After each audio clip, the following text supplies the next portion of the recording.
Bonjour et bienvenue à la une des journaux parus ce jour, mercredi 15 janvier 2020, sur l'ensemble des réseaux de la Perche du Nord. Nous commençons par le quotidien Matin Libre qui met en manchette « Opération de charme à la mouvance, les vendeurs de vin à talons sont de retour ». Et puis, recours contre le calendrier scolaire au Bénin, l'audience reportée après 2 minutes de débat.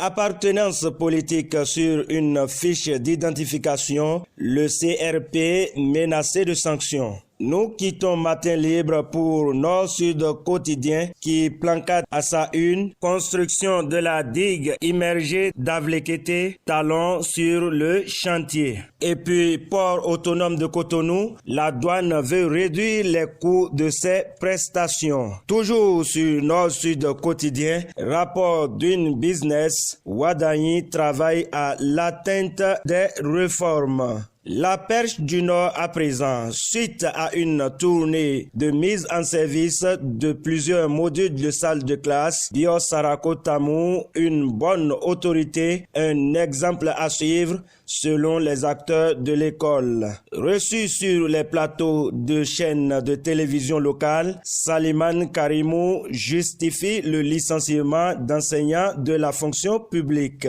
Toujours sur le plan éducatif, malgré les efforts du gouvernement, le déficit d'enseignants persiste dans le Borgou. Politique à présent avant de quitter le quotidien La Perche du Nord. Après la réconciliation, les FCBE toujours en difficulté. Toujours sur le même volet, le quotidien d'Abaro met en manchette actualité politique dans le septentrion, le BR gagne du terrain, l'UP régresse et les FCBE en léthargie.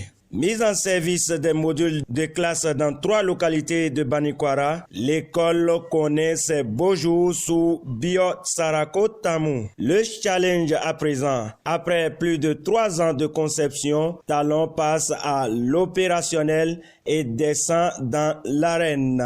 Réception hier du Palais des Congrès réhabilité, la coopération entre le Bénin et la Chine fait des étincelles. Le quotidien leader du jour nous parle aussi de la descente du président Patrice Talon à Avlekete et plancade à sa une, déclaration et marque de respect des populations d'Avlekete par le chef de l'État. Merci pour votre patience et sachez qu'aucun chef de l'État ne peut vouloir du mal à sa population, à retrouver à la page 3 du journal. L'opinion du jour. À présent, décryptage des tares de l'opposition à Talon par Candide Azanaï, la dimension critique du philosophe atypique mise en relief.